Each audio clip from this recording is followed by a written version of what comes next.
Oh well, I had the had the stream on Twitch with the audio on, but okay. Anyway, hi everybody. This is GeoWill from Productions², and here this morning to do a bit of streaming. We're gonna do two streams today. We're gonna do this one, then one later tonight too. The one later tonight will be the makeup stream for yesterday. Also, I just realized that during the pre-streams, the audio hasn't been working, so I fixed that. So, let's talk about yesterday. Holy hell. Yesterday was, if you're a Final Fantasy VII fan, yesterday was like the freaking second coming of Jesus or something. I mean, the trailer came out, that blew everybody's minds, and then later that evening, Square Enix decided to let certain press members of the press, gaming press, have the access to the E3 demo and capture the footage for it and release it. Since they've done that, I can't imagine that we're not going to get a demo within the next couple months, if not after TGS. That's just my feeling on it. If they're releasing it to the public, then they're ready for it to be released to the public. Just, flat out. That's it.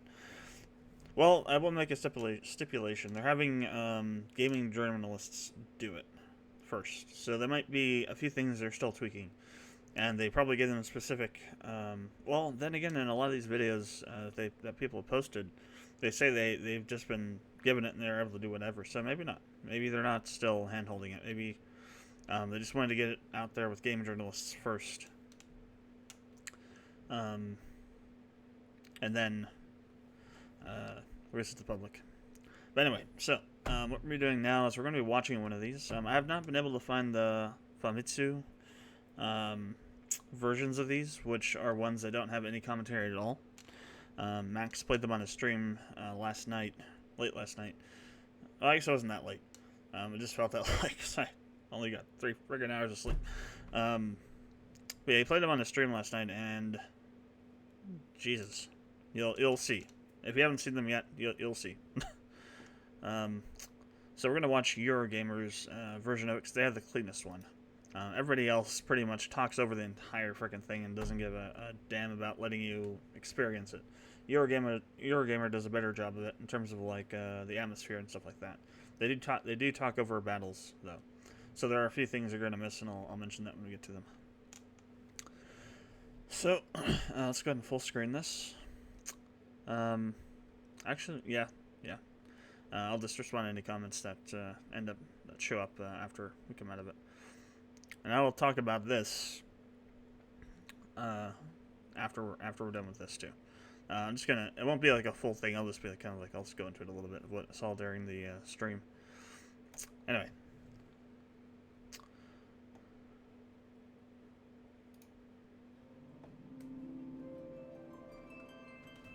Wait, let me turn up just in case it's kind of low. Let's see. Hi there, it's Aoife here from Eurogamer. As a massive fan of the original Final Fantasy VII, I am very excited to finally be able to play and show off gameplay from the upcoming Final Fantasy VII Remake. And so here it is, as I'm about to play through the entire demo in all its Mako-infused glory. So this demo takes place near the start of the game in Midgar as Avalanche prepare to destroy Shinra's Sector 1 Mako reactor. I've actually watched a hands-off demo before, conducted by producer Yoshinori Kitase at Gamescom this year, that does start players off at the very beginning of the game, with the classic opening shots of our favourite flower girl and the city of Midgar, closing in on the train arriving at the Sector 1 station, and Cloud dramatically disembarking after Biggs, Wedge, Jessie and Barrett recreated perfectly. But aside from that, I don't think there's too much preceding this gameplay that you're seeing right now. It's just a couple of fights at the station, a couple of door hacks, and you're right in there. That's our target, the reactor core. Gotta set the bomb at the bottom. Heads up, boys. The end's in sight. I leave the rest in your capable hands. Good luck. So as you can hear, Jessie and the other slightly more minor non-playable characters have been fleshed out quite a bit, with Jessie in particular standing out as an early favourite who definitely won't be breaking our hearts a few hours in.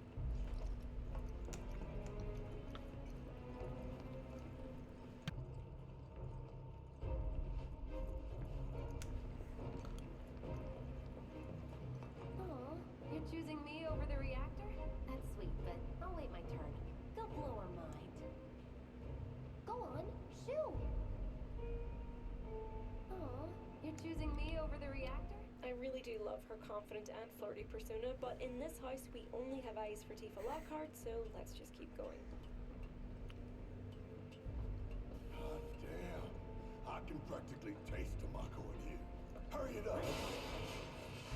In addition to the usual items like potions and ethers that you keep in case of emergencies, it looks like the remake also has new items like Mako crystals, which immediately grant you a small amount of MP on being picked up. 5 MP may not seem like much, but think about it being an entire extra cure or thunder spell, and then you'll gladly take it. And then, of course, aside from instant items, it's good to see the trusty old chests containing classic favourites like Tufts of Phoenix Down are still very much present and correct. So as you can see here, it looks like there are no more random battles that can take you by surprise at any moment as you explore the world, like in the original, but instead now you'll usually see your enemies before you engage them in combat, on patrol or just simply wandering around. And although the combat itself looks very different to the original active time battle system, in practice and in your hand, the difference is mostly that the remake gives you things to do while you wait for the ATB gauge to fill up, instead of just having you sit there and wait. Cocky little bastard, ain't you? So instead of just standing around taking hits to the face and waiting for your turn to act, you can run around, take cover, or take action, and perform basic attacks to speed up the ATB gauge filling up.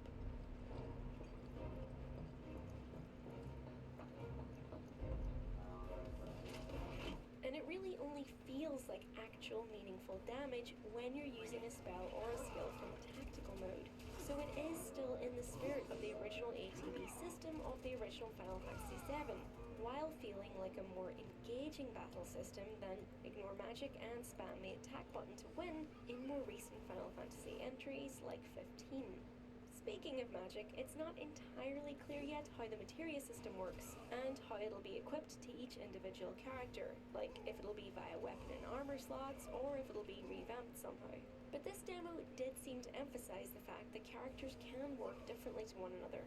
So obviously Barrett's gun arm has always meant he specialised in ranged combat, while Cloud deals damage up close. But this demo's boss fight, where the Scorpion jumps in and out of reach as it clings to the walls of the reactor, hammers the importance of long range versus close range combat home. And the fact that you actually control the character's positioning means that you can further take advantage of their specific spells and skills when, for instance, dealing out a cure spell or a potion and making sure Barrett is well out of the reach of standard attacks first. Right down to the bottom. To the planet's core. No, the pump would suck us back up. How comforting. Cloud's focus on being right in the midst of battle, taking damage and performing melee attacks, means his ATB gauge fills up faster, and yet he's often not the best choice for a quick heal. There's a time and a place for everything, and spamming attack really won't get you anywhere fast. I think it's really cool that even the slightly surreal enemy design of the mono drives and the sentry ray seem to fit the environment and yet remain true to their original appearances. And I like the little death animation of the mono drives when the rear little headpiece falls off. It's also worth noting how standard battles are further streamlined as you return to exploring immediately, and battle summaries on items and Gil 1 and EXP received are just simply shown on the side, rather than getting an end card and victory music on their own every time.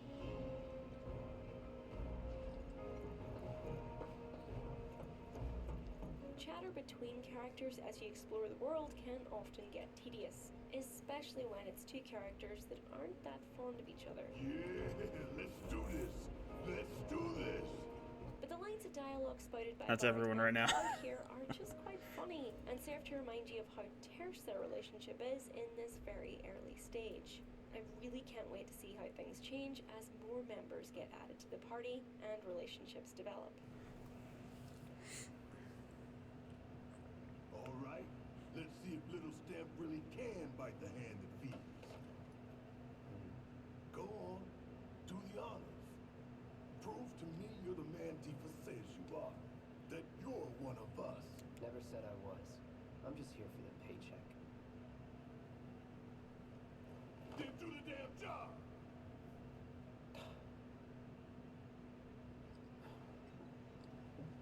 Listen here, there's some really subtle notes of it, but they got a very epic remix of Sephiroth's theme here.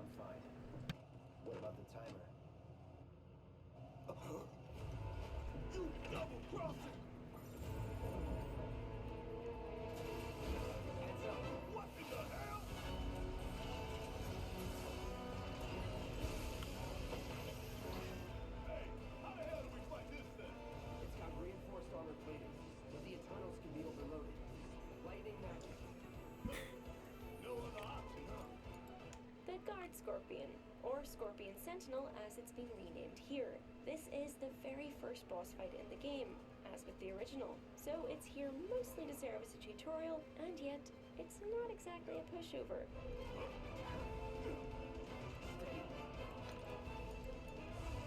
So staggering wasn't a factor in the original Final Fantasy VII, but it has played an important part in Final Fantasy games since then, and it does add an interesting extra layer of strategy to this first boss fight. Staggering the Scorpion temporarily halts its onslaught of attacks and increases your attack damage against it for a short amount of time. And really, the only way to stagger it is to use tactical mode.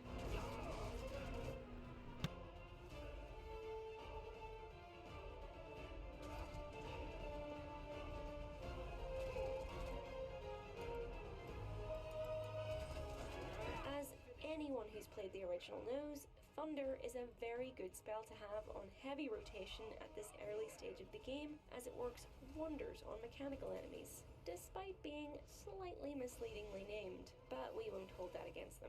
Obviously though, I'm not going to just spam Thunder because we want to try out some of the other spells and abilities as well, now that we have the chance.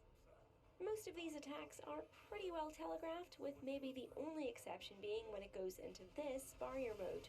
The trick here, just so you know, is apparently to attack this very, specific weak spot. Go for the guard scorpion's butthole is a sentence I never thought I'd say. Or go down in flames. It's also worth pointing out that you not only need the ATB gauge to perform spells and attacks, you also need it to use items, like potions and ether. So it could be easy to get stuck in a tricky situation if you're using ATB slots for attacks every chance you get. Make sure that you're thinking long term and strategically. Lock on this! Now's our chance. Give it everything you've got. The fact that some enemies can bind a character, forcing you to use other party members in order to free them, is a less than subtle hint from the game that it wants you to swap characters often. Or at least issue commands as all of the characters rather than just sticking to one and letting AI take care of the other.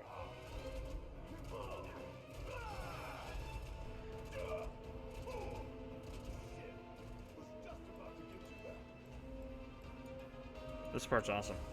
It's really easy to swap between characters during combat by pressing up or down on the D-pad. We'll go over but if you'd rather stick with just one perspective, you can assign commands to the other characters by selecting them with L2 or R2 and navigating their tactical menus that way.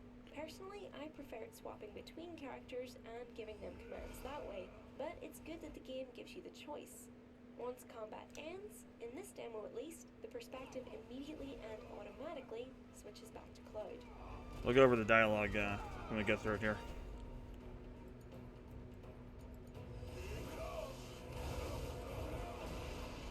Maybe it's just me, but it is really nice to see limit breaks still getting the rather extra looking rainbow highlight when they become available. You might have noticed that former limit breaks like Braver have become more regular skills, which makes me wonder how limit breaks will evolve over time in this game, or whether there'll be opportunities for limit breaks to link up with those of other characters when timed correctly.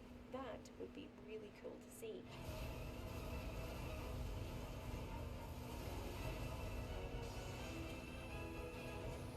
The Scorpion has a couple of different phases, and it's fun to watch it pull out every trick in the book as it gets progressively more beaten up, and the cutscenes blend pretty seamlessly in with the gameplay.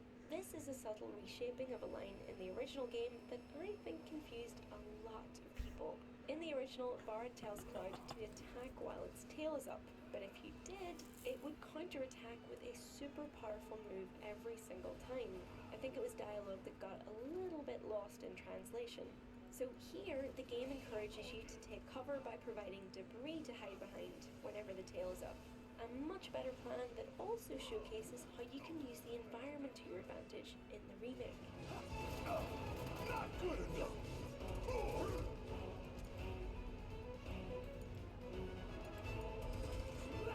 Keep it together. This is my turn!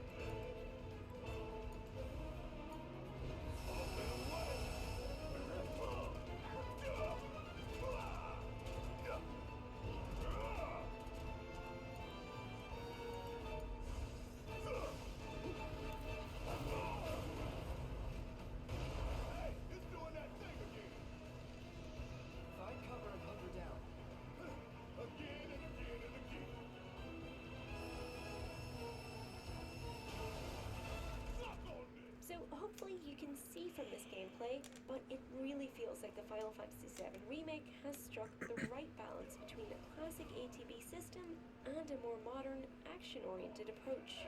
I've been waiting for this. This one right here is for the flesh.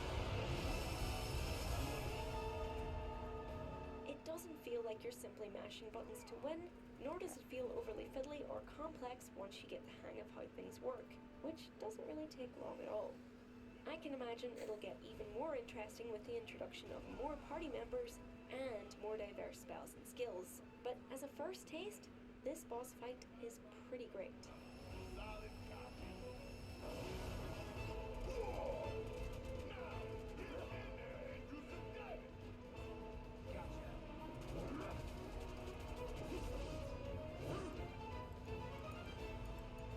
Brace yourself.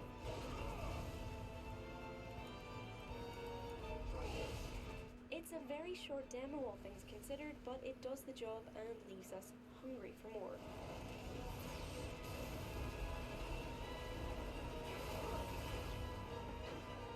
Oh, hell! What's it doing now? Not a repair unit. Damn it. We gotta take it out quick or we're screwed.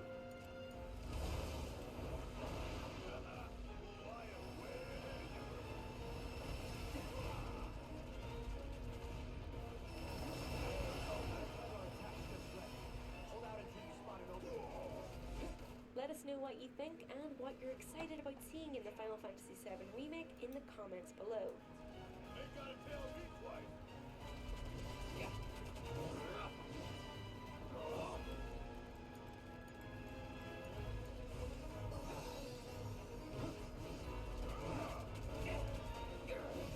There goes another.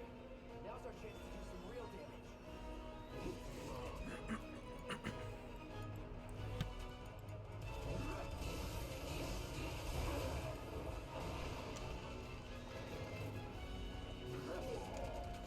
Don't overdo it.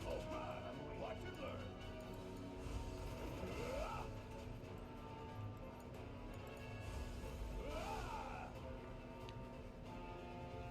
We kind of cheaply beat it.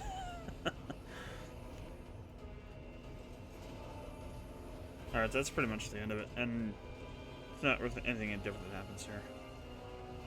Let's see. These other Final Fantasy videos, and thanks for watching this one.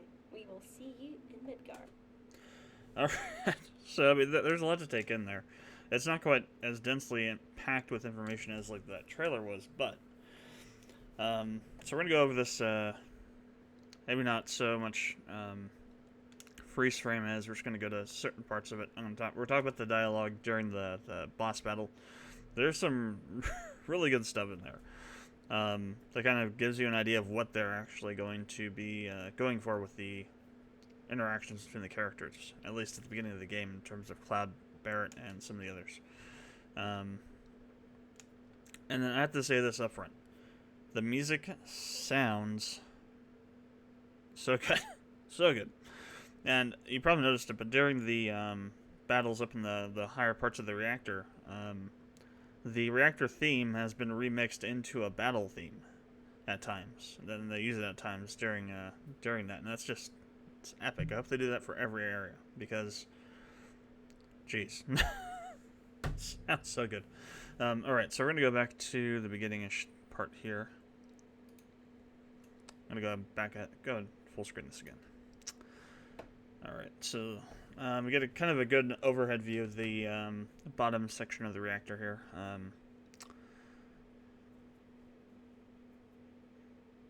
Not really much more I can say. That the quality might not look so good because this is a video online streaming. There are things like bit rates that cause loss of cause loss of quality.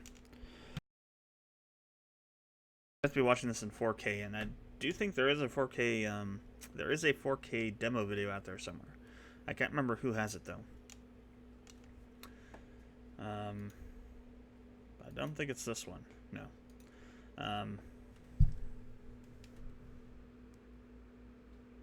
But somebody has one somewhere.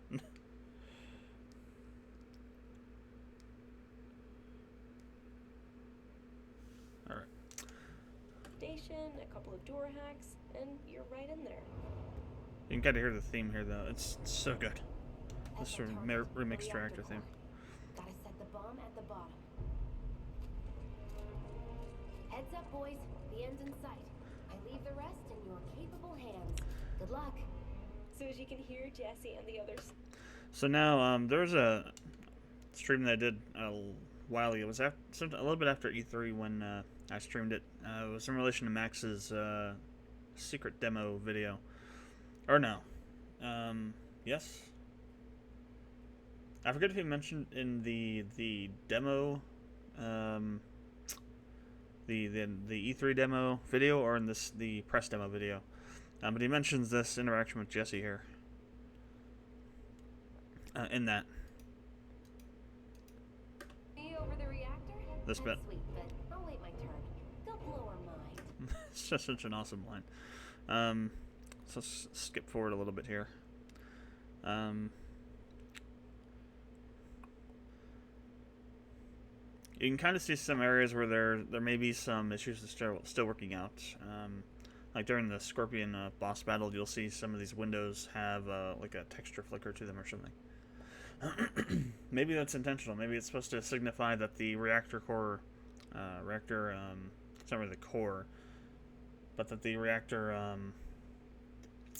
area, this area of the reactor is getting more and more damaged, so things are starting to break down. Let's skip forward a little bit here to this bit. Me over the reactor? Oh, come on. Let's just keep going. Yeah, I can practically taste tobacco in here. So this thing, environmental destruction for things, and they introduce a new, I guess we call it a quasi item or something.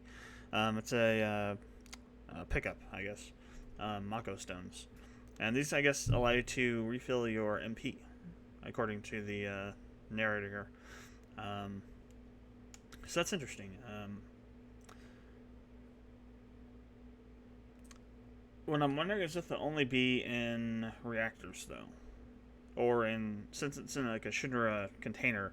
So in Crisis Core, Mako stones were used to artificially create materia. So you might only find them in Shinra-related areas. But I suppose, yeah, it's true that they also were dropping from enemies and things too. Looks like they changed their functionality a bit though in this. They don't necessarily create materia for them now. We can use them to recharge MP, but I would assume that if you wanted to, in the context of the game world, Shinra could take these and make materia from them, and probably do. We just probably don't have access to do that in the game. Or we won't have access to do that in the game. You do in Crisis Core, though, so it's interesting they're bringing that in, too. Like I said, I think they're bringing in so much stuff from Crisis Core in this game. And it's turning out to be the case. Others have speculated that as well, but everything from like the whole tying in the Wutai War with Shinra into what President Shinra is trying to do with Avalanche, and cast them as a villain. There's so many references to Crisis Core. Hurry it up. In addition to the usual items like So where was that section? in case of emergency. Come on, where are you? Okay, here, this bit.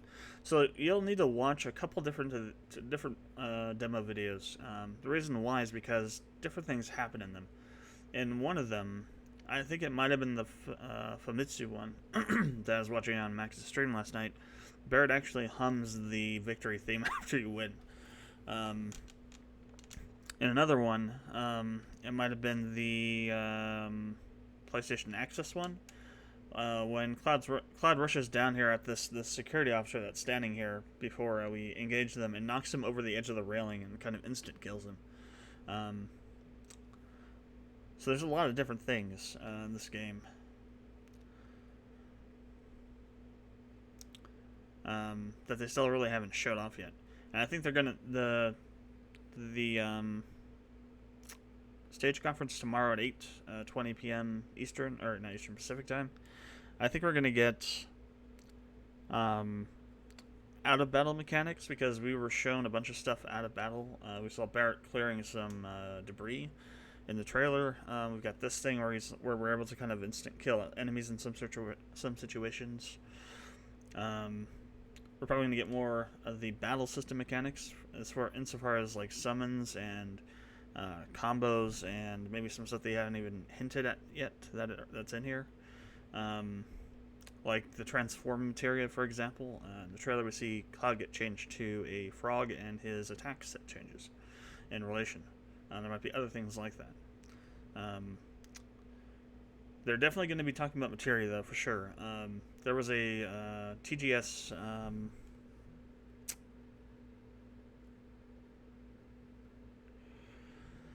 pamphlet that somebody posted online that talks about materia growth. So there's going to be materia growth. We just don't know exactly how yet because we don't see any kind of like AP value being given during the end of end of battle thing yet. And it might just be it's not being shown yet. We've seen that Square Enix has had the ability to like hide things if they wanted to. Like they hid the entire UI labeling down here in the bottom left or bottom right until E3. So it might just be they're hiding it from the victory panel that shows up, but it might actually be there. So yeah, we're gonna it's gonna be a 40-minute thing. It's not just gonna be a trailer and some talking. It's gonna be like another E3 except way more in depth. It's like twice the length of what they did at E3. So be prepared to see a lot of stuff. And based on that, that's why I'm thinking now that maybe that's why we're likely to get a demo now. They were waiting until they got everything shown off for the gameplay. And I think that's what's going to happen later tomorrow. And I think after that, there's a good chance we're going to get a public demo. I'm going to say sometime in October. Maybe early November. That's my newly revised timeline for the public release of a demo. They still have some stuff to show off, though. They haven't showed off Elena yet. They haven't showed off Red 13. I still don't know if they're going to show off Red 13 or not. They might. I mean, they might show them off a little bit just to, like, show the character model, but I don't think it's going to be a party member. We'll see, though. Usually see your enemies before you engage. Okay, listen to when she stops talking, because you kind of can hear that remixed reactor theme into a actual battle theme here. Engage them in combat, on patrol, or just simply wandering around. And although the combat itself looks very different to the original active time battle system... Oh, one thing I wanted to see here about security, there might be an AP value here that they're hiding. One thing I wanted to mention is that it looks like they've changed the menu selection sound. At first, when you listen to these videos, you hear these clicks. At first, during the E3, I was thinking that was just the recording of like a mouse click or something. But I think that click noise is the actual menu selection sound. So you don't get that like booping sound anymore, which I think is interesting. At least for now. Maybe that'll be something they'll add in towards the end as like a polishing thing. But yeah, listen to this music if you can hear it behind the commentator here. It sounded epic in the Fumitsu trailer videos, or demo videos. In practice and in your hand, the difference is mostly that the remake gives you things to do while you wait for the ATB gauge to fill up, instead of just having you sit there and wait. Cocky little bastard. You can also hear the mono drives So talking instead of just standing around taking hits to the face and waiting for your turn when to you act, engage them. you can run around, take cover, or take action, and perform Let's basic see.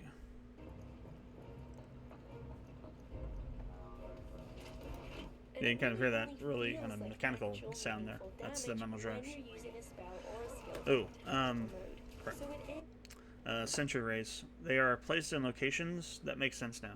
I'm not sure about this thing. I think this is a placeholder object or something. This kind of looks out of place. This is kind of like Roman Greek kind of column thing. But yeah, so sentry rays are no longer just like enemies you fight on, just like fight. They're actual sentry, weapons that are like guarding areas. You'll see these a couple times throughout the video here. is still in the spirit of the original ATB system of the original Final Fantasy VII, while feeling like a more engaged... And the one way you know this is actual gameplay and not just pre-recorded stuff by Square Enix that's been given to the this gaming journalism company to kind of comment over is the fact that the player that's playing Barrett here is kind of making all these small mistakes.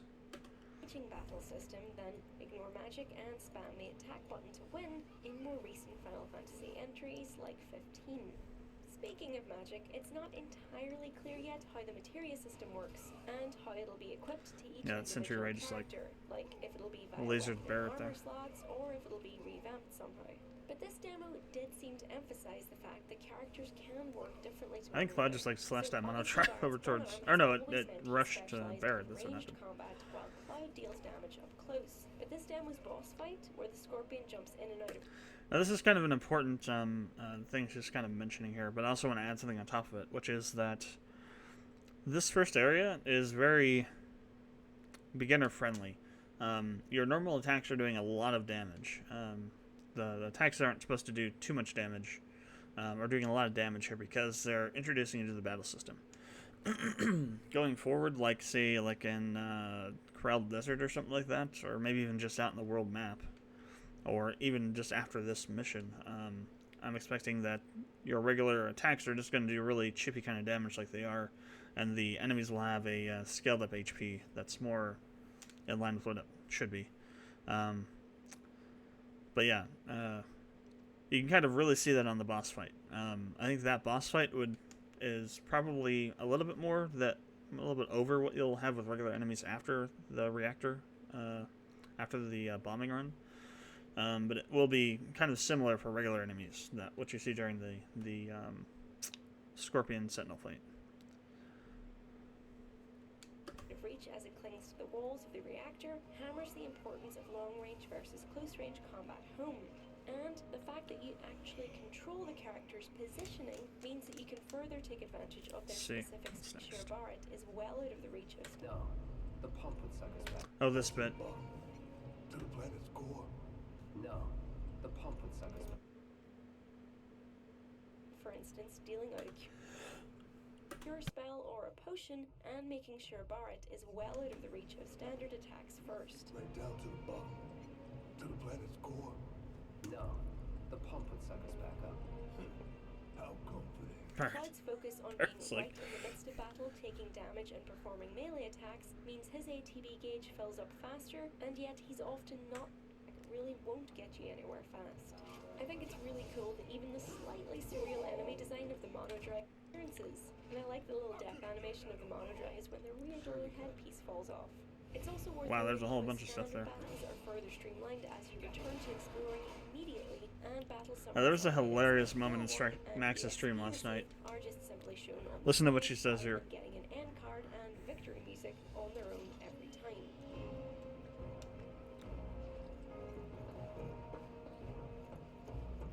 Chatter between characters. Oh, she didn't say it. On the side, rather than getting items and Gil 1 and EXP received, are just simply shown. And battle summaries on items and Gil 1.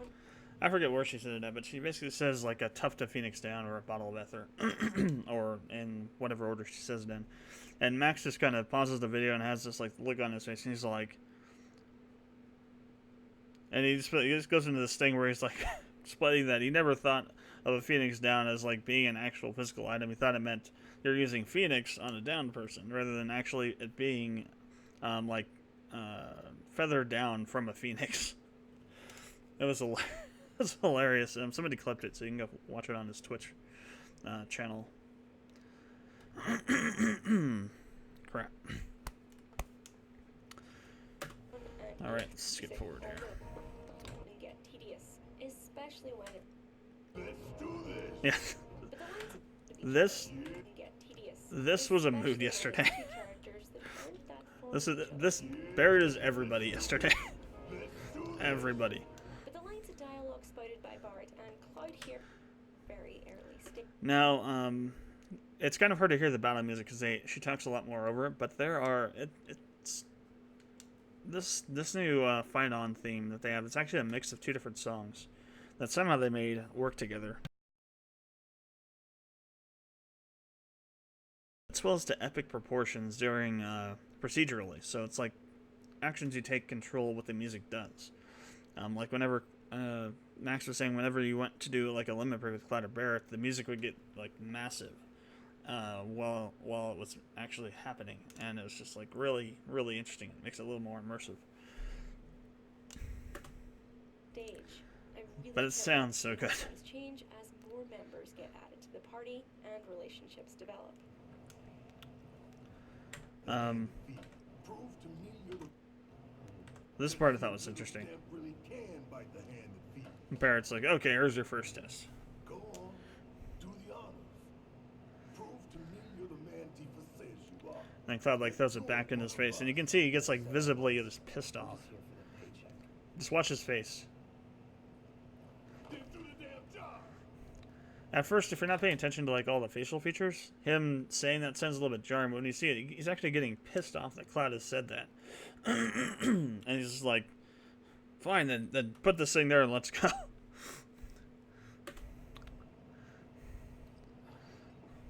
Oh, now if you noticed or not, those that kind of yellow red signs, those are Mako radiation warning signs. And I think this theme here, this kind of remix Sephiroth theme, so good. You only hear it for like a couple seconds, but it's like sends chill up my spine every time.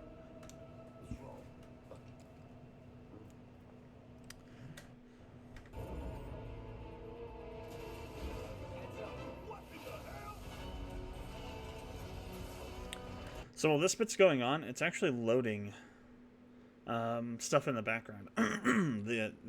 the commentator here mentions it, and Max mentions it a bit, but most if not all the loading screens so far that we've seen, there aren't any. I think there's like the only loading screen you really see is at the beginning of the game when you're going like to the main menu or something. They said everything else they hide behind cutscenes, which is smart. And I don't know why more games don't do that. So while stuff's happening in the foreground, while you're watching this epic cutscene here, it's loading a whole bunch of crap in the background. How the hell do we fight this thing? It's got reinforced armor plating, but the internals can be overloaded. Lightning magic. No other option. So a lot of this battle happens. It's basically the same way that it does in the E3 trailer, but obviously it's actually somebody different playing it. You'll notice a lot of like mistakes and missed opportunities and things, and to varying degrees depending on which demo video you're looking at. Some people sucked with Barrett. I forget which one it was, but there was this guy that was like literally like shooting at air when enemies would move because he wasn't able to like register to move fast enough. I think it was the PlayStation Access one. Might have been the Game Informer one. That was like that. The Guard Scorpion, or Scorpion Sentinel at original. So it's here mostly to serve as a tutorial, and yet it's not exactly a pushover.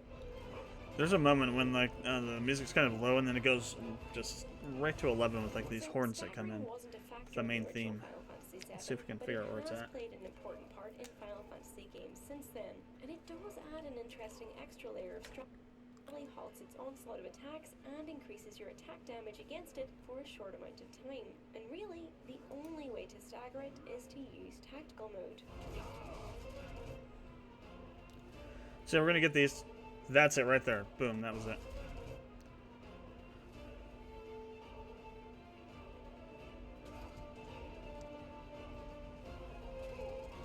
The fight on theme, yeah.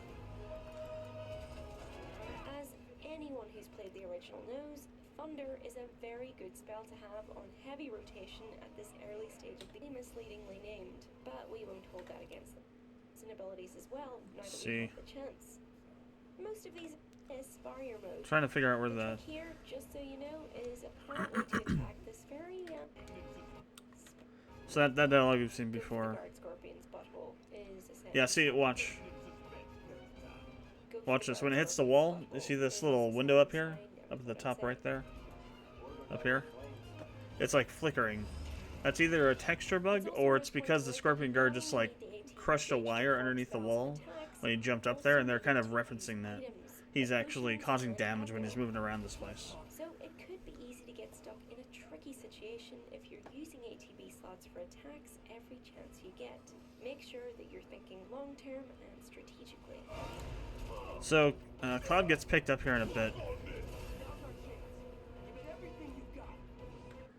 order to free them is a less than subtle hint from the game that it Oh, wants here you it to is. swap characters Pay attention to what Barrett and or Cloud at say. least This it is freaking commands hilarious. all of the characters rather than just sticking to one and Cloud letting basically the other says, take care "You of didn't the do other." jack shit."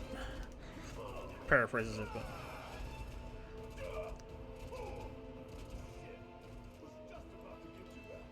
So it seems like after a while, your character gets released. It's really easy to swap between characters during combat by pressing. And see, I wasn't the expecting you to do keypad. jack. But if you'd rather stick with just one perspective, you can assign I'm loving commands this to the banter other even more. characters by selecting them with L2 or R2 and navigating their tactical menus that way. Personally, I preferred swapping. But yeah, it seems like that. once It seems like the command grab gets released after a while, but maybe you take damage over time while you're grabbed. I don't know. We'll have to see more of that. combat ends, Let's go back a second. Let's watch Cloud's HP bar here. letting AI take care of the other. Oh yeah, look at that. Take care of the other. He took like 300 something damage. Yeah, 308 damage. So after, if you don't free them, he'll like crush them and then release them, and it'll do a good chunk of damage. That's what happens.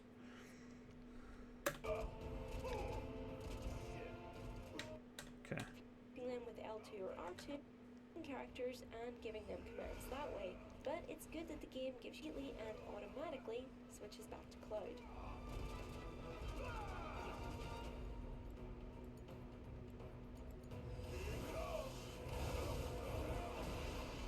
Maybe it's just me, but it is really nice to see limit breaks still getting the rather extra looking rainbow highlight when they become available. You might have noticed that former limit breaks like Braver have become...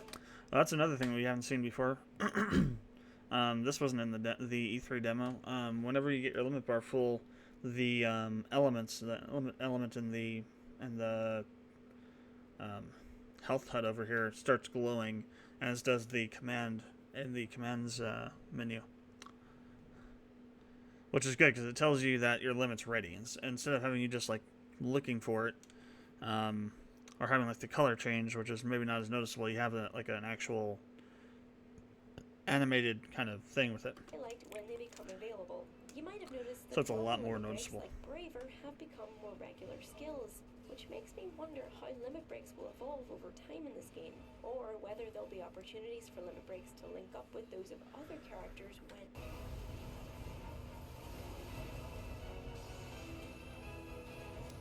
The Scorpion has a couple of different phases, and it's fun to watch. Now, somebody was saying they actually got hit by this in the demo at E3 that they played, and it did a hell of a lot of damage. With the gameplay. This is a subtle reshaping of a line. So it's not just, they don't just put this here for show. You literally take like probably 60 to 70% of your health as damage from that thing. Tail is up, but if you did, I think it was dialogue that got a little bit being debris to hide Let's use see. the environment to your advantage. There's some more dialogue. Now we've seen most of this fight scene, so I'm not gonna. See, Cloud got a bunch of damage there, but that was like a really that's like a really short version of it. Yeah, Stinger Salvo. You see at the top there. It's not the tail laser. It's a. I mean, how much damage did he take? Let me throw this on. Let's turn the audio off real quick. Turning the audio off on this thing is a freaking crime, but we need to do it because I need to see how much damage he took. Let's turn it down to half speed. Alright, so he goes in, Stinger Salvo gets started, the tail comes up. Barrett's doing some stuff here. So he's recharging his MP. Okay, so 1, 2, 3, 4. Looks like he took 5 hits of damage, so he just took like 200 damage right there, just from this small little attack that the guards, Scorpion Sentinel just did. That's insane. Yeah, the full-on tail laser attack has to do at least 70% of your health worth of damage.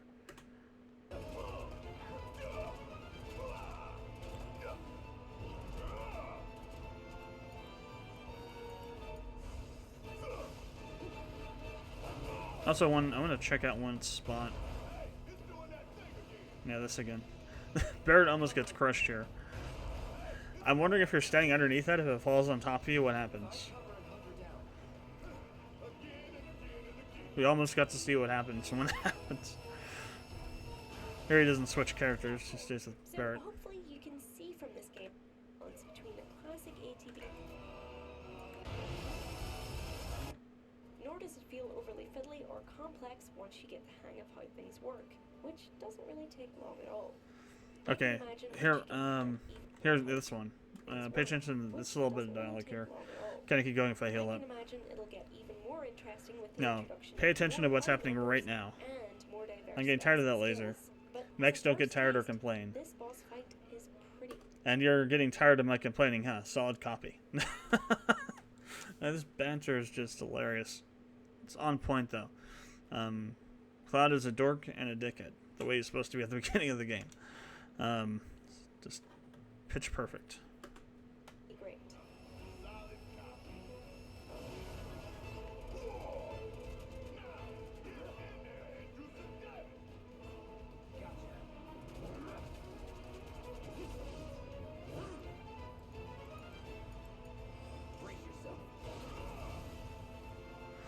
We actually also see, so during the E3 demo, they had the regen disabled, actually. At least the one they showed on stage. Watch here, when he starts using the regeneration unit, he'll actually start recovering health. He recovers 89 HP, I think it is, per every couple seconds. Demo, all things considered, but it does the job and leaves us.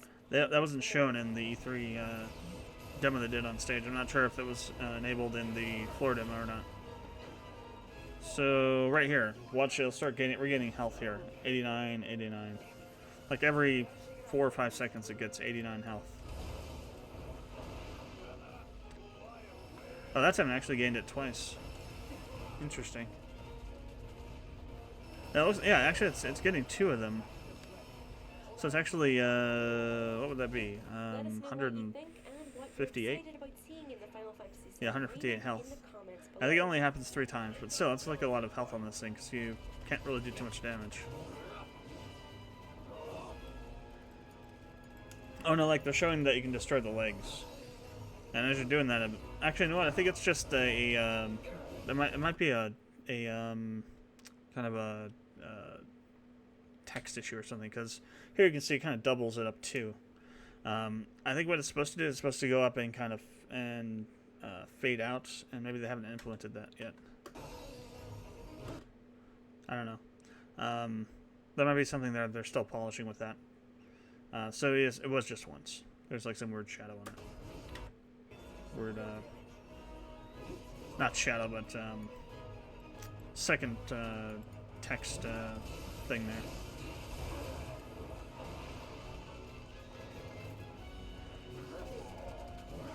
So what I want to know is what's this blue? Because we're seeing both green and then we're seeing blue damage. What's the blue damage signify? I'm not sure if we saw that during the E3 demo or not before. So if we go back a bit, like see, we got I don't know, maybe it is, maybe damage is blue. Go back a bit.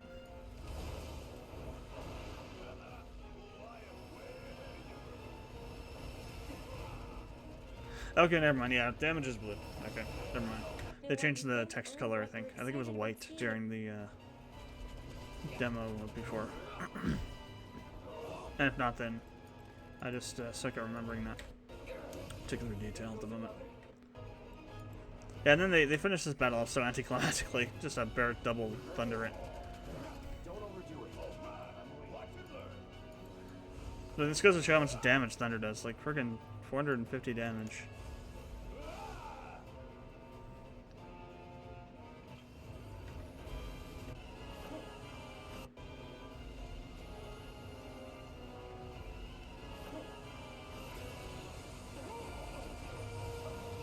Then the death scene. A new trailer for the game recently went live from TGS, featuring a first glimpse of the Turks, summons, frog status, and Don Corneo. It's all extremely exciting, so look forward to a video on that from us very soon. Until then, check out one of these other... No, yeah, that's that's friggin' insane. Yeah, so I do believe we're gonna get a demo before too long here, public release demo. Not gonna be right after TGS, but it'll be, I would say, sometime in the next 2 months probably. So let's talk about Death Stranding. Oh my god. If you didn't watch it, it's actually split up across 3 40-minute videos. They're doing another one tonight and one on Friday. The one tonight's the last gameplay one. The one tomorrow, I think, is developer interviews and discussion and whatnot. But to be honest, unless they're just being really slow about it and they hid a bunch of stuff, which actually I think Kojima said he was doing, which makes sense. The gameplay kind of seems a little bit boring, but I think they're just being really slow and campy with it. Because I do remember seeing a post somewhere on Twitter that Hideo Kojima was hiding a bunch of stuff from the map so that there wouldn't be any spoilers during these videos. But it seems interesting. I mean, you get cargo that you're supposed to deliver at the, I guess it would be the logistics facility. You set up like a waypoint to your destination or destinations, and then you can follow that or go wherever you want to. For the most part, they didn't really show too much about in terms of like stuff that happens while you're traveling. They cut out a bunch of the traveling too. But they showed like using items and things. We did get to see a little bit of some Metal Gear 5 style combat tactics being used during one of the sections where infiltrating kind of like a hostile camp or something to pick up some item. They had Sam have like this bolo weapon that you're able to use to like incapacitate enemy NPCs that are wandering around. And then he gets discovered and you have to escape. And they have the player that was doing the demo when they're recording it, or playing it when they're recording the footage for the trailer. It's not a trailer, it's actually a gameplay video, but ran after I mean, like, literally ran after a truck faster than a truck, because the character Sam has like an exosuit on, so he can do stuff that's kind of superhuman. So he runs after this friggin' truck that's taking off, incapacitates the people in it, and like hijacks it, starts driving off with it, and somebody like nukes it, not literally nukes it, but nukes it with like this electrical attack thing that disables it, and you have to jump out and try and get away on foot. They also showed a part where where they're using the exoskeleton to enhance Sam's jumping ability to jump over like this chasm. And then they showed off a little bit of like the BBPT sort of stuff with like this crazy looking oil swamp muck looking lion thing that you're fighting. There were no English subtitles on it. At least Max didn't turn them on. I would assume there weren't any. They didn't have any on screen. Max did a good job of translating the English bits, though. So you had to watch it in real time. It was just friggin' hilarious. It's like going around saying, "Oh, this thing that says Square Tokyo Game Show live demonstration says Tokyo Game Show live demonstration." He was translating all the English parts to English for us. After an earlier bit where somebody asked him to translate the TGS pamphlet that was in Japanese, and he translated it into a bit of Japanese, like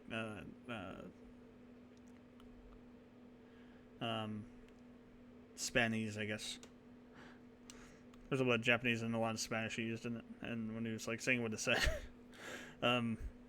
But yeah, I'll have to watch the video tonight, the second gameplay video tonight. The first one, though, seemed kind of underwhelming, to be honest. They showed, well, one thing that was kind of interesting, they showed when you're taking a break, resting, they had Sam playing the harmonica, and the BB was like giving him a thumbs up a bunch of bunch of times because he liked what he was doing with the harmonica. It's like, so I was like, okay, so that's what happens when the BB is happy that you're doing something and likes it. I made a comment in the stream comments section in the chat. What happens when the BB starts shitposting? Like starts spawning BTs to like beat you up or something. But yeah, so what they showed so far was kind of underwhelming. I hope they show more of the action-y bits. They showed a lot more of like the kind of more open world platforming mailman mechanics in the first gameplay video. So I'm going to see more stuff, more story-related kind of action stuff, as much as it can show without spoiling it in this one tonight.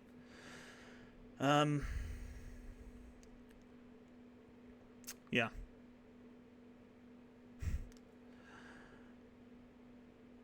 TGS has already been crazy. It's only going to get crazier. Only going to get crazier. Again, in case you didn't know, the stage demo for Final Fantasy VII Remake is in Japan. It's on Saturday, the 14th, at 12:20 p.m. So East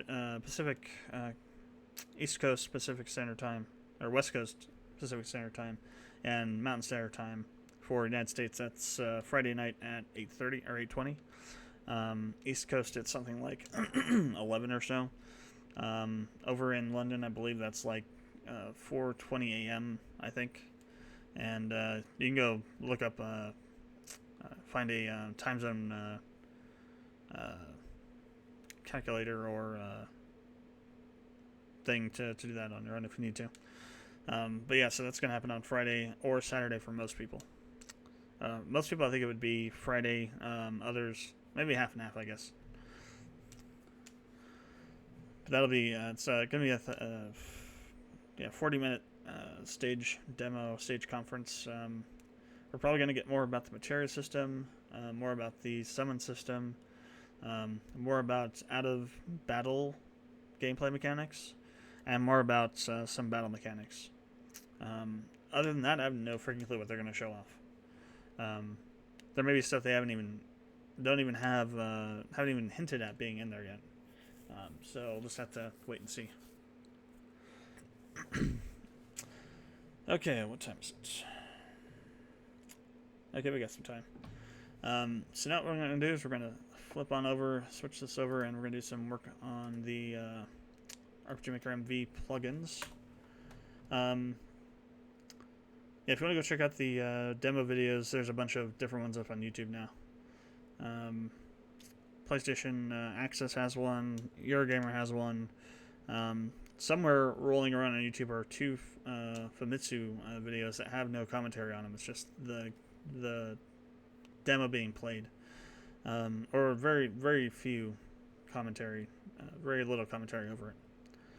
But I haven't been able to find those yet. Max had them last night on the stream. They might not even be on YouTube. They might be on Famitsu's website or something. So yeah, go and watch and lose your minds over those. I know when Max had that up, when he first brought the stream back up later last night, and he had that on there, I was like, "What the hell are we looking at?" Because I thought maybe they released the demo. I thought maybe he was playing it, but it was a video. So RPG Maker with these VXAs. Right. Up here. I guess it's technically game development. Technically.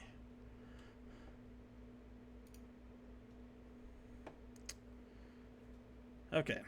Let's go ahead and minimize this. So I meant to do some work on this after the stream on Monday, but never got around to it.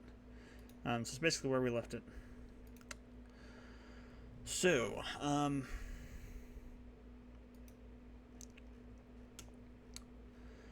what we started to do was we started to put all this stuff into like a class structure for game classes. So we can kind of change how this would go, make it a little bit more accessible and a little more clean looking. So we have this load class requirement tag, or not that one, that's the wrong one. That's data manager. So we have this some of these things here. We have set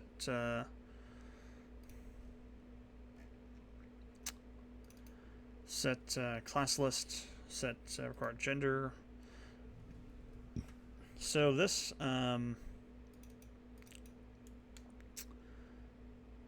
I think we already did change it, didn't we? We did change it into a JSON array of JSON objects. All right. Gender, items, weapons, armor. All right, that seems right. So you're setting up the requirements for it. Now restrictions.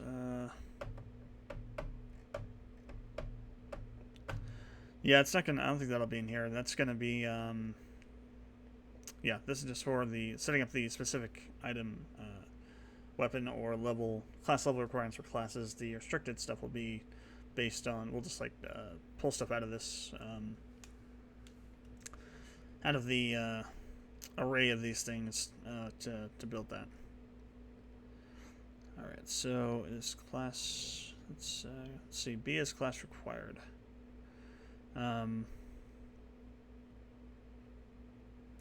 So we're passing through a class ID. We're looping over the CLS list, pulling out the individual objects, and then we're checking the ID. And if the ID is equal, and we're returning found equals true, returning a JSON object to continue processing on it.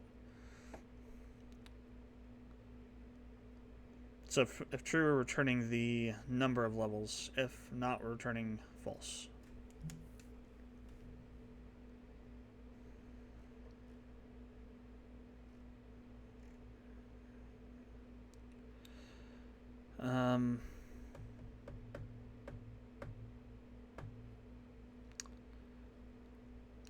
So we could either do this here, or we can do this in like a function and just return the list itself.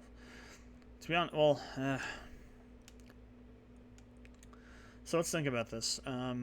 This is going to have a lot less classes in it than the systems list. So maybe we just need to return this to the function and have that function then loop over this and then match that to any classes in the system list of classes. That way it's going to take less time to do. That makes more sense actually now. So we're just going to return that. So we won't have a pass through here. We'll just do a return.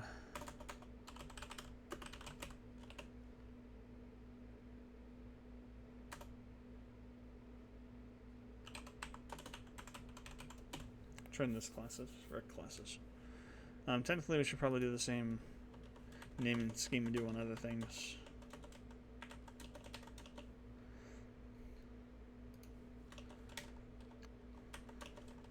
Just to keep things similar here. The same style of definition.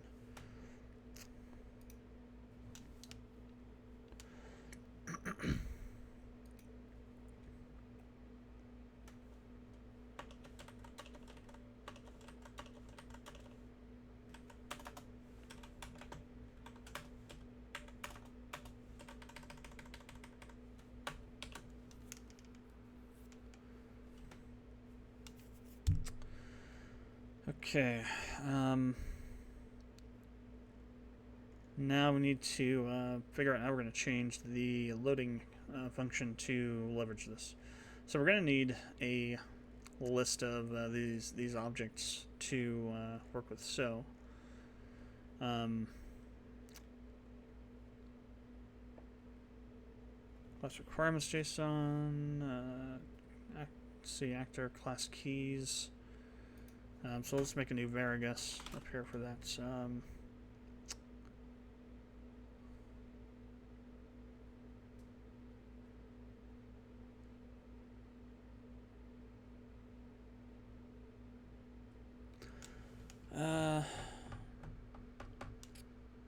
Yeah, we need something to store these classes in.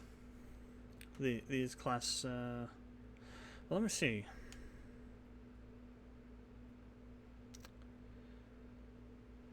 Sys class list. Is it saving these to this class list? Class requirements JSON. Okay, this would replace class requirements JSON. That's what this will replace.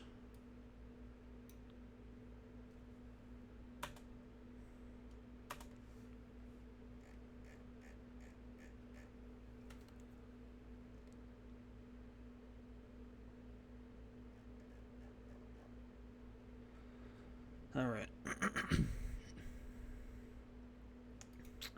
Let's add another boolean here. B has no requirements.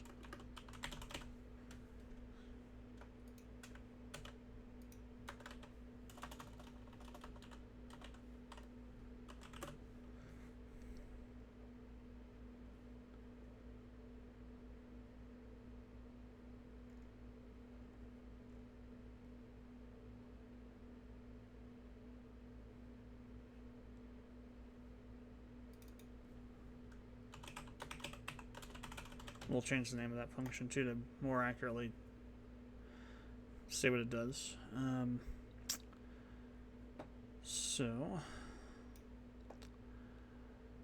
Then we need to we need to do some sets for these actually as well.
Let's call it brex instead.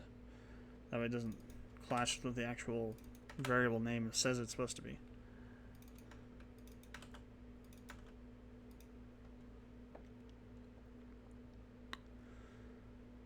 Okay.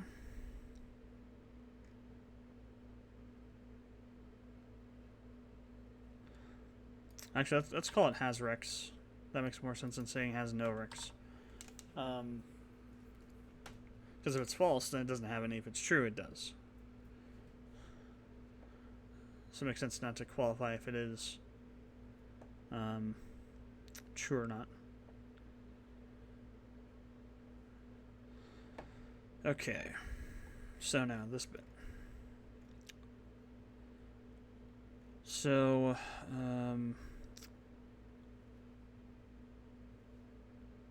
so temp rex, let's see how this is all. So temp rex, gender, so we're storing this temporarily.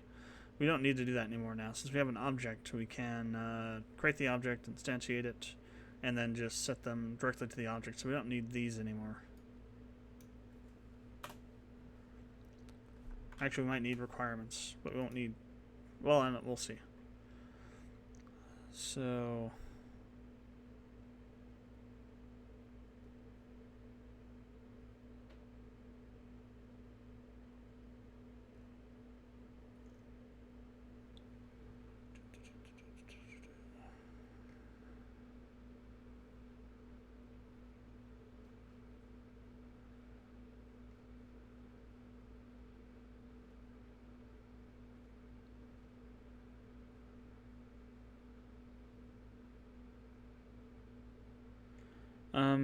no, I guess we don't. We could actually just shove the new class requirement to the back of the object.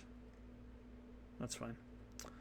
All right. So yeah, we don't need these. Well, we need to have one of them so we can create an object here. So var So first we need to have a... Not first, only. Game class, I guess we'll call it. Equals new game underscore classes. What arguments did we pass through when we did that? I think we took out the requirement for parameter requirement for that, so there are no parameters required for that. All right, so we get a new game class every time we come through this main for loop. Actually, this for loop is over the... Okay, so this needs to go outside of the for loop. Okay.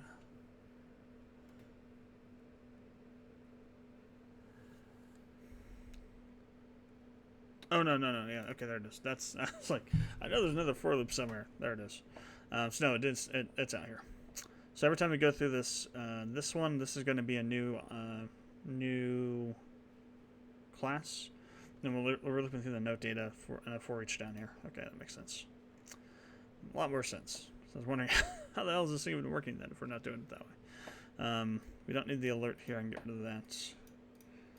I'll get rid of some of this dead code that we no longer need. I put in for testing purposes. What else? Can we get rid of anything else in this? Get rid of that. Also get rid of some of this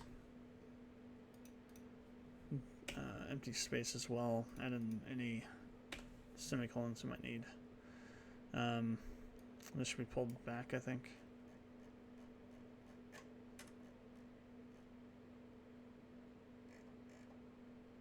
Or no, it should be. We're inside the strict here. So actually this stuff is wrong.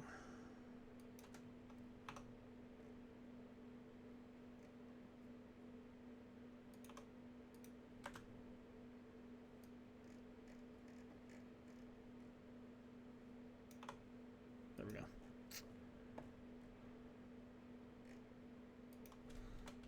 Ah, come on, go away. All right, gonna lock my Windows key. There we go. Okay.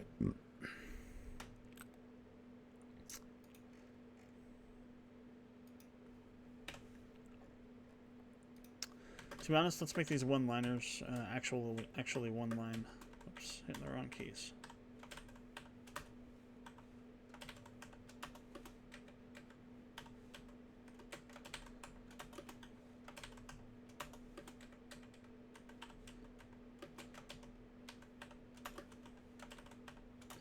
Just for readability and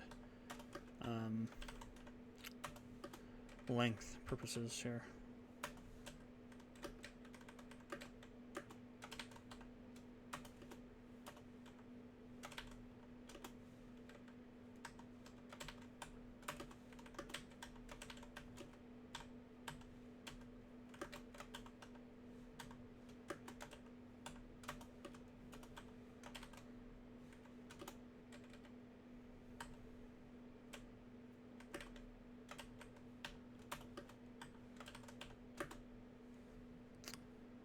Okay.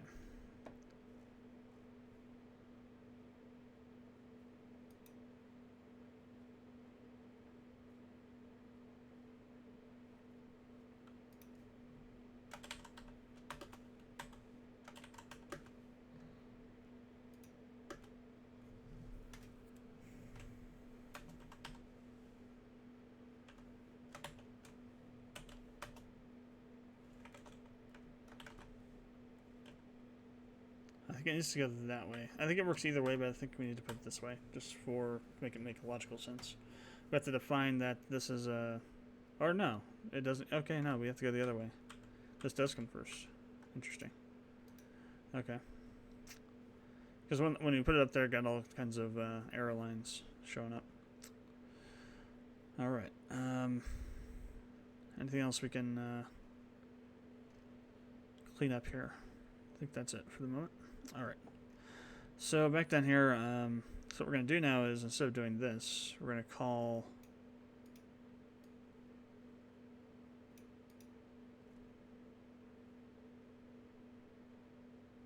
So type. Okay, we're saying type gender, so we only need one of these now.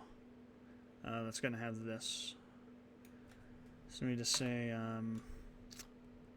game class dot set gender, rec gender.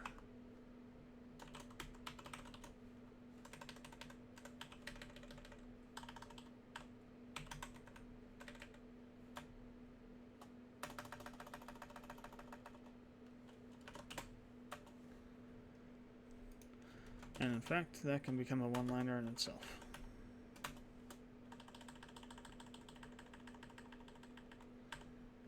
In and of itself.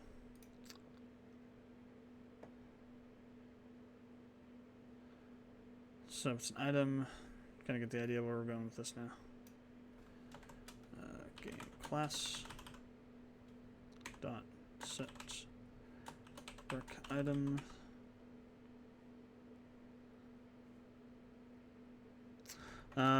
This one should say add rec item. We'll fix that function here in a bit. Whoa. That wasn't supposed to happen. Alright. Crap.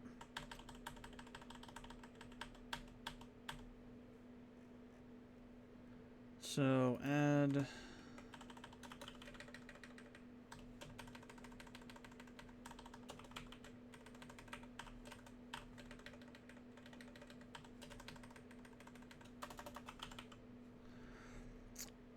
and what we'll do is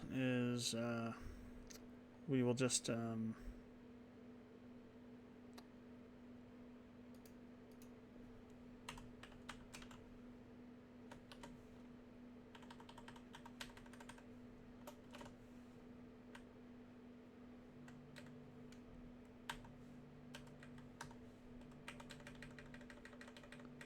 push it back on these arrays.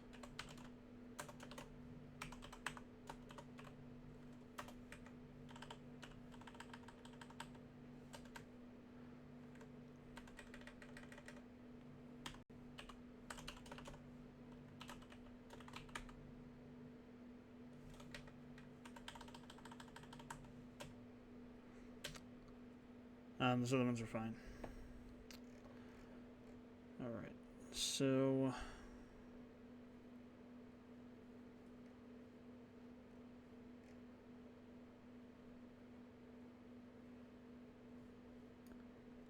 we need to parse these into integers actually first. Okay.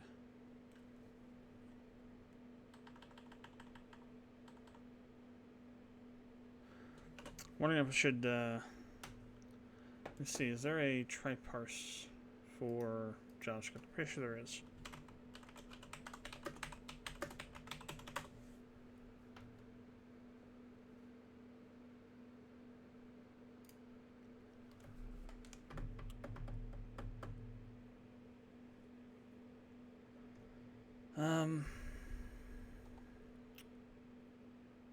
Does it just return a nan if it's...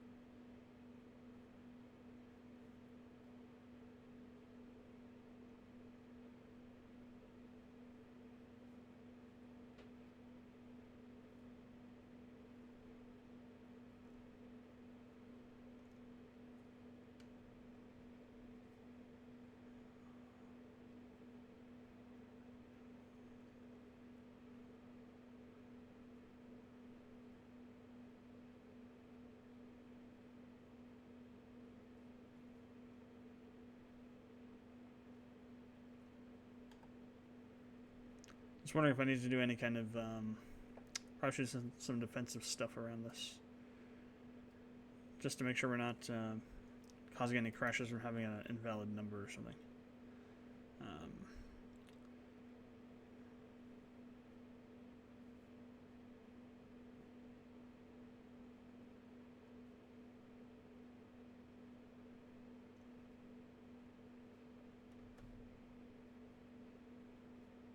If the first character cannot be converted to a number, nan is returned.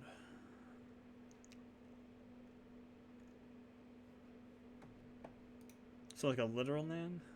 Like the actual word nan?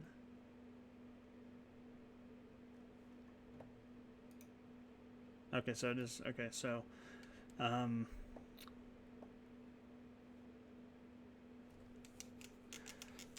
so how can we fail this safely? I'll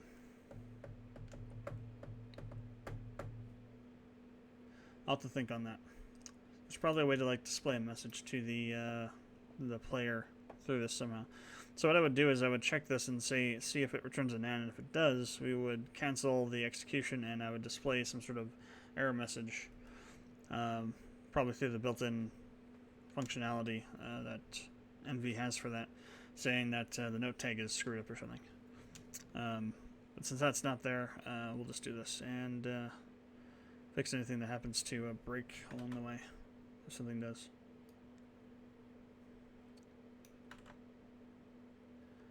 And actually, this zone doesn't need it. This will be a string, male or female, M or F. This one will be an integer, though, with the item ID. And so the same thing with the weapon and the class and the armor. Those will all be IDs. So let's see this one.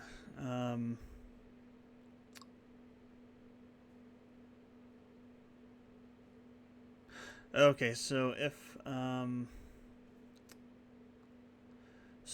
rec data length is 3, so if we're using the restriction system, and then 4 would be the replacement system on top of that, I think. Because the length of this right here is the different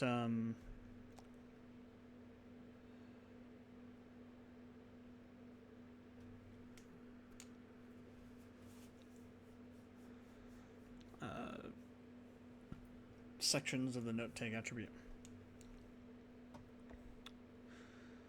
So if it equals 3, then okay, so how's it? Let's see. So where do we store it? Temprex data 2, data 2 and 3. But it doesn't seem like we're doing anything with it.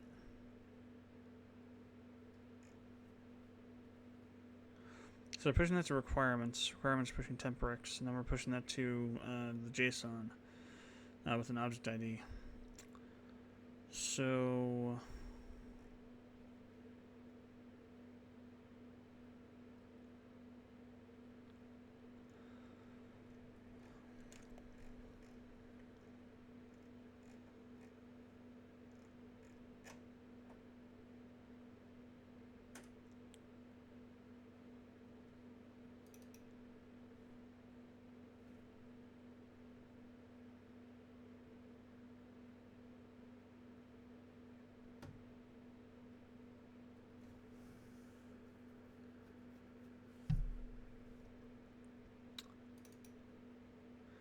I wonder if we're using that stuff to build this. Let's see, where are we building this at? So fill.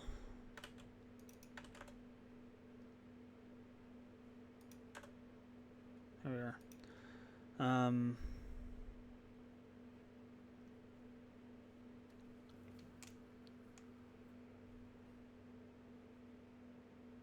Yeah, that's exactly what we're doing. Okay.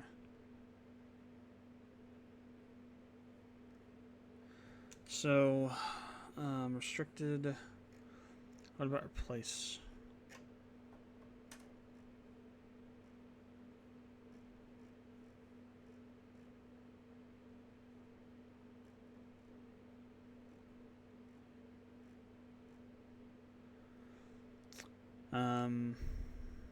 Yeah, replace.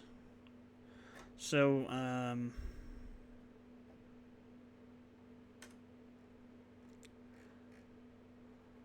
I guess all these have to. Okay, so all these need to be objects then. I guess, yeah, that could make sense. It'll be cleaner that way. Well, not cleaner, but it'll make more sense that way. We won't have to have a bunch of stuff. But every one of these can have any item, weapon, or armor can have a requirement or a replace tag on them. So we need to be able to handle that. So go ahead and add this into these. We'll have to change how we're building these down here, though, which is, it's a good thing I checked that, because that's gonna, we will need to do stuff. So yeah, these ones are not going to be one-liners anymore. So this will be at the end.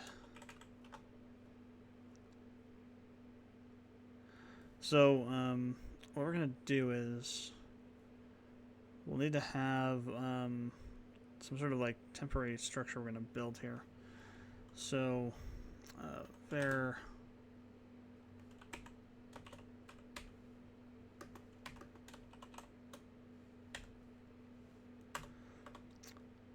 Then we're going to need to check to see what we have and what we don't have. So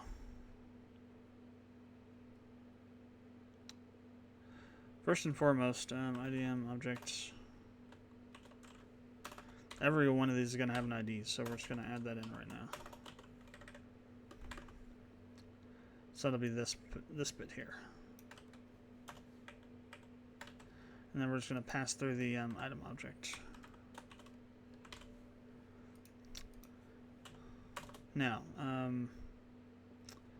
if rec data dot length is 3, then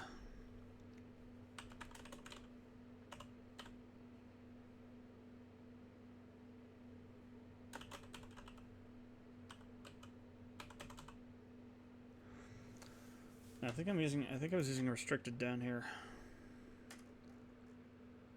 Not restriction.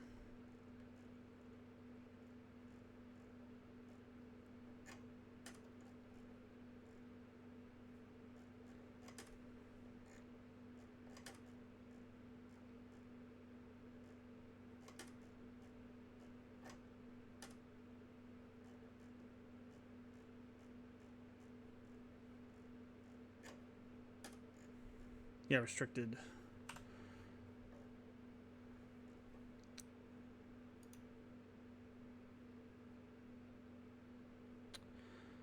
Okay, so this is going to be true or false. So if the length is 3, then it's restricted. If it's 4, it's restricted and replace. So we're just going to say true. That's all we have to do with it. If rec data dot length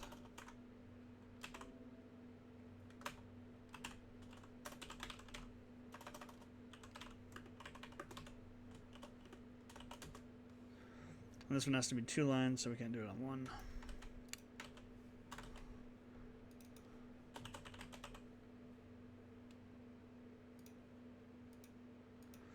Alright, and then we add that to the, or pass that to this function, which will add it to the required items list. So we're just going to take this, and we're going to do the same thing down here.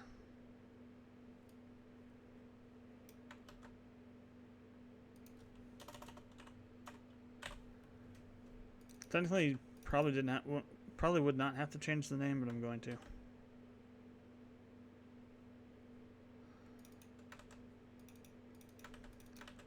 Just for the sake of it being more like it should be. Add required weapon, lowercase.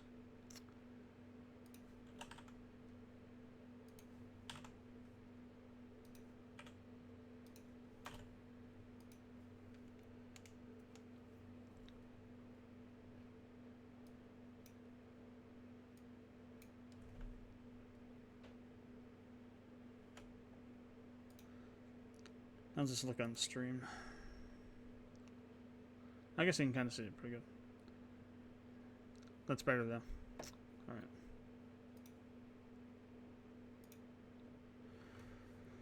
So,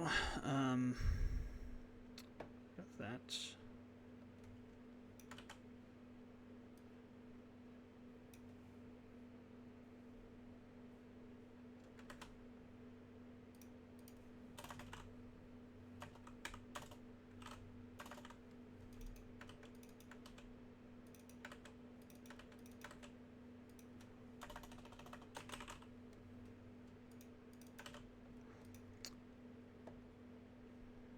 Then same thing for class. We'll change it a little bit.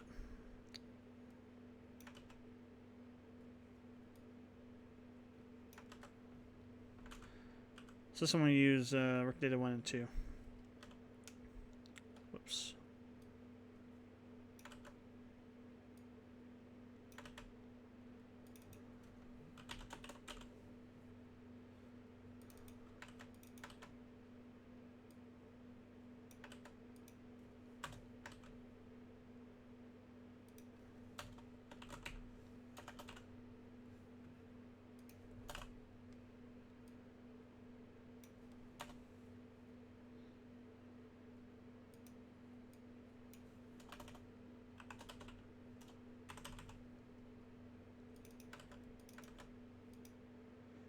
So don't need to do that anymore. We do need the break still. We also don't need to do this else. We don't need this. We do still need to build that part of it though.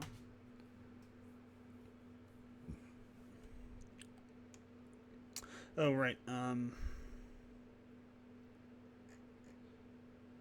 We do need another one for that. So else if rec data 0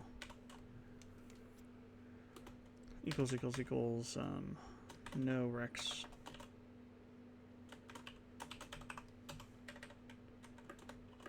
then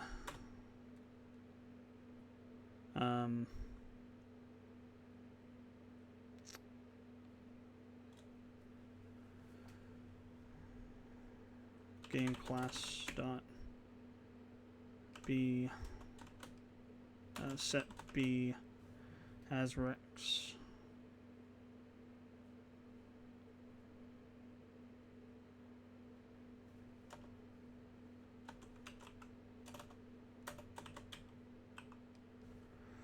how's that function name?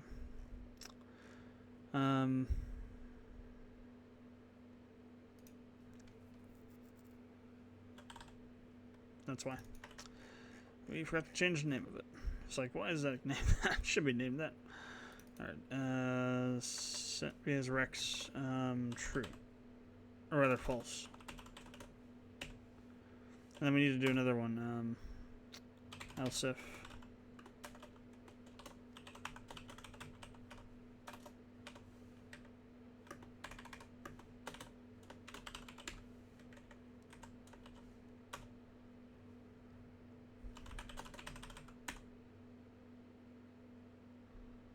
Oh, we need one more, I believe.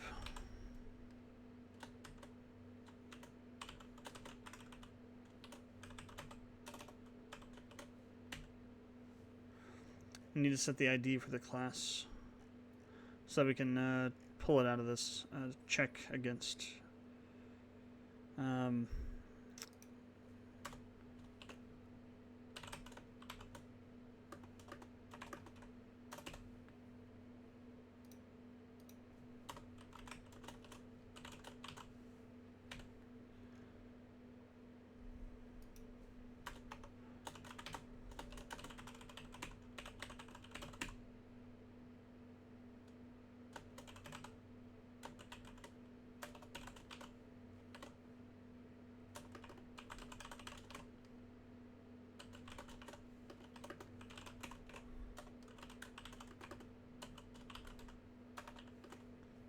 Okay, and we need to do a get on that as well.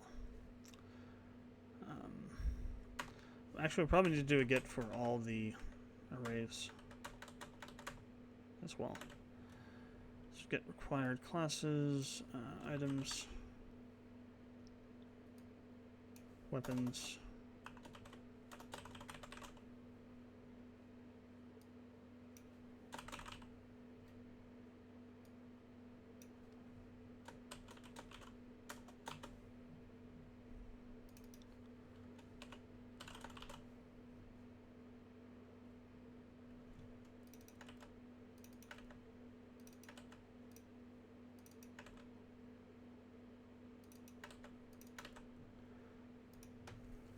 Okay. So now,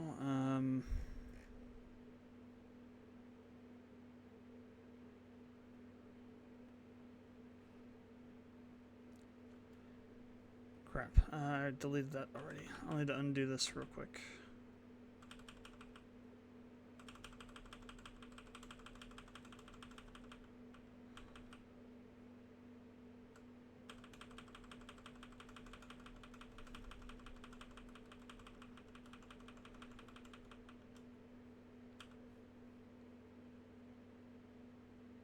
Oh, object.id, okay.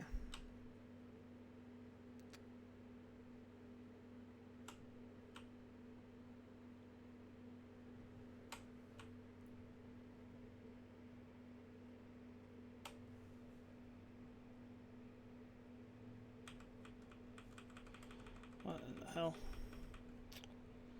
Already doing Sublime. Okay.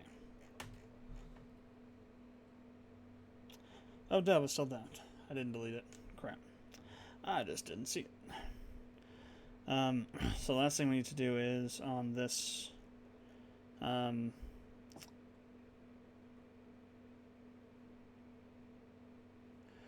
where does that happen at?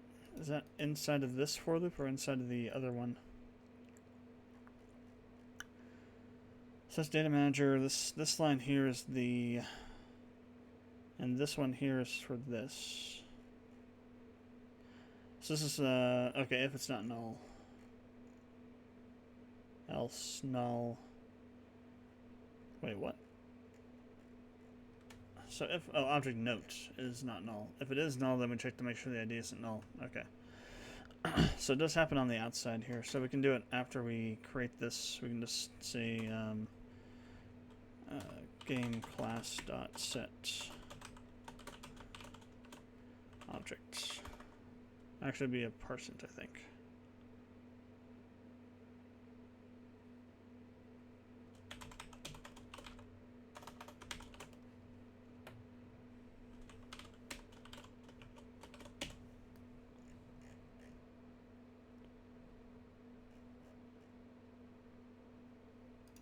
Should we get the case right?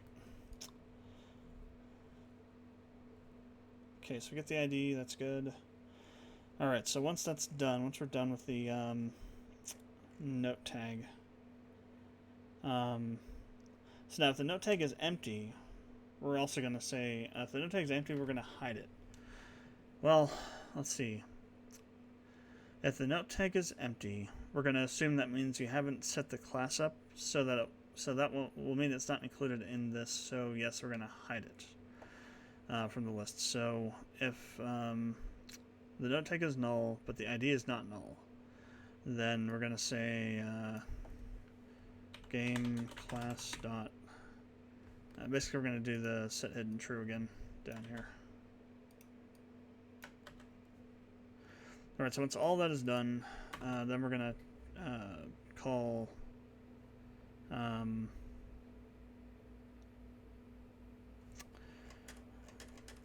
this one that we made up here. If I can remember what we called it. Oh, we didn't even get a name yet. That's why. Okay. I'm going to call it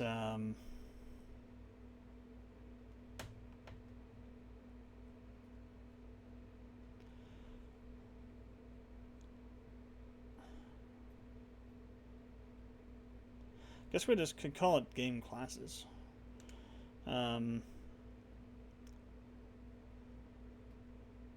Processed class list now.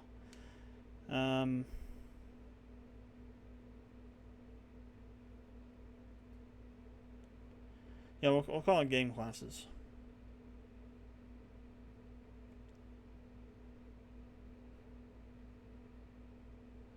Not game underscore classes, but we'll call it GM classes.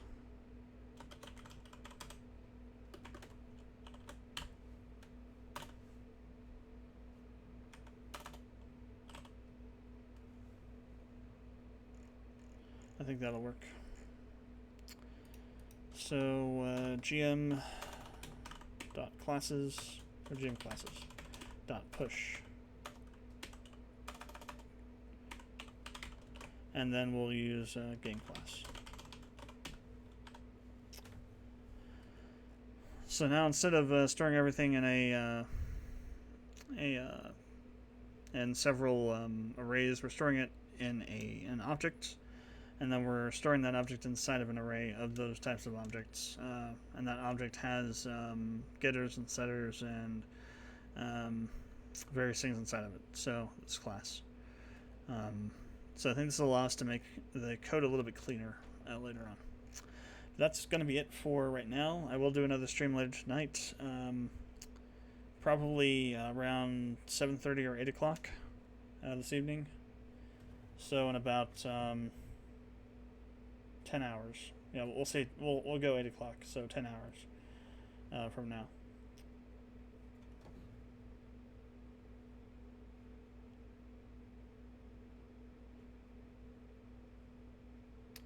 So thanks for tuning in. If you watched live on Twitch or YouTube, again, I'm gonna stipulate this again. If you are interested in the Final Fantasy VII stage conference that's going to happen at TGS, that's going to happen tomorrow for most of the world to the east of Japan. For most of the world west of Japan, up to the UK, it's going to happen on Saturday morning, I think. Early morning for the UK, I think in like the 4:20 a.m. region or something. The time in Japan when it'll happen is Saturday, December 14th at 12:20 p.m. You can take that and put it into whatever time zone thing you want to use to figure out what's going to be in your time zone. Also, just before that, there's going to be some sort of event happening for Dragon Ball Z Kakarot. So if you're interested in that, there's that. There's also at Gamatsu, they have the schedule listed here as well. So yeah, opening at 10 o'clock from 11 to 11:40. It's DBZ Kakarot. Then 12:20 to 12:20 to 1 o'clock is the remake, and then Gran Turismo Project Resistance. Then the second gameplay video for Death Stranding. Then on the 15th, which will be the 14th for a lot of people, we'll have Neo 2, Modern Warfare, Yakuza. If this is the new one, Yakuza 7, I don't think it is though. This sounds like it's something else different. Yakuza 7 though, it looks like it's just a friggin' Japanese version of Saints Row at this point. They've really pushed it over the top. And then we have the voice actor. Oh, it's a voice actor. That's who it is. There's a voice actor, probably panel or something with the Death Stranding voice actors on September 15th in Japan. So yeah, that's the schedule for this weekend for TGS.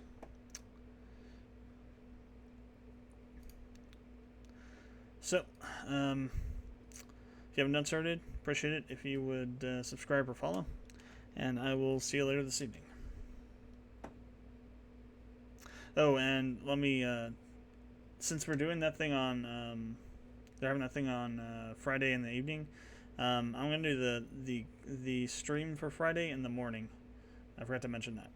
So the stream tomorrow morning, I'm going to stream what I would normally stream tomorrow night. It'll be a shorter stream, and I might do some streaming after the Death Stranding bit is over, and we can talk about everything that happened during those during the remake stage demo, and during see if the last half of the gameplay video